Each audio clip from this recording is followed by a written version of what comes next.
በስመ ሥላሴ በስመ አብ ወወልድ ወመንፈስ ቅዱስ አሐዱ አምላክ አሜን።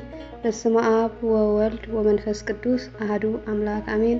በስመ አብ ወወልድ ወመንፈስ ቅዱስ አሐዱ አምላክ አሜን። ሰላም እግዚአብሔር ከእናንተ ጋር ይሁን። ቤተሰቦቼ እንዴት ናችሁ? እኔ ሰላም ነኝ፣ እግዚአብሔር ይመስገን። እናንተም ሰላም እንድትሆኑ ተስፋ እያደረኩኝ ለዛሬ ደግሞ ትንሽ ካነበብኳት ላካፍላችሁ ብዬ ነው። ያለፈው ነገር በእግዚአብሔር ቸርነትና ይቅርታ የታለፈ ነውና በጸጸት አንዋጥ። ሰይጣን ለሶስት አረጋውያን አባቶች ተገልጦ እንዲህ አላቸው፣ ካለፈው ዘመን የሆነን ነገር የመለወጥ ስልጣን ብሰጣችሁ ምንን ትለውጡ ነበር ብሎ ጠየቃቸው። የመጀመሪያው አባት በታላቅ መንፈሳዊ ቅናት እንዲህ ሲሉ መለሱ፣ አዳምና ሔዋን በኃጢአት እንዳይወድቁ እከለክልህ ነበር። በዚህም የሰው ልጅ ከፈጣሪው ከእግዚአብሔር እንዳይለይ ያደርግ ነበር አሉት። ሁለተኛው አባት ደግሞ በምህረት የተሞሉ አባት ነበሩና እንዲህ አሉ፣ አንተ ከልዑል እግዚአብሔር መንገድ እንዳትስት እከለክልህ ነበር። በዚህም ራስህን ለዘላለማዊ ኩነኔ እንዳትዳረግ አደርግ ነበር አሉት። ነገር ግን ሶስተኛው አባት እንዲህ አሉ፣ ከሁሉም ይልቅ በየዋህነት የሚኖሩ አባት ናቸውና ለሰይጣኑ መልስ አልሰጡም። ይልቁንም በጉልበታቸው ተንበርክከው ትምህርተ መስቀልን አማትበው እንዲህ አሉ፣ ካንተ ከርጉም ሰይጣን በአምላኬ በእግዚአብሔር እጠበቃለሁ ብለውም ከመዝሙረ ዳዊት የድህነት ቃል አነበቡ።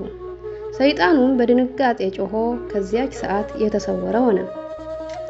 የመጀመሪያዎቹ ሁለቱ አረጋውያን አባቶችም ተደንቀው እንዲህ ሲሉ ጠየቋቸው፣ አባታችን ለምንድን ነው እንዲህ ያደረጉት? እርሳቸውም እንዲህ ሲሉ መለሱላቸው፣ በመጀመሪያ ጠላታችን ሰይጣንን እንዴት እንደምናሸንፈው መንገዱን እያወቅን ከእርሱ ጋር በውይይት ጊዜያችን ማጥፋት የለብንም። ሁለተኛ በምድር ላይ ያለፈውን መለወጥ የሚችል አንድም ፍጡር የለም።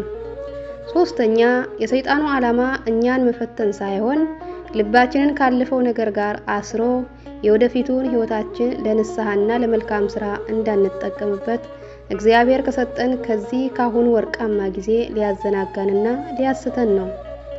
አዎ ያለፈው ነገር በእግዚአብሔር ቸርነትና ይቅርታ የታለፈ ነውና በጸጸት አንዋጥበት። የሚመጣውም ዘመን በእግዚአብሔር ጥበብና አምላካዊ ዕውቀት የተያዘ ነውና በአጉል ተስፋ ፍርሃት አንጨነቅ።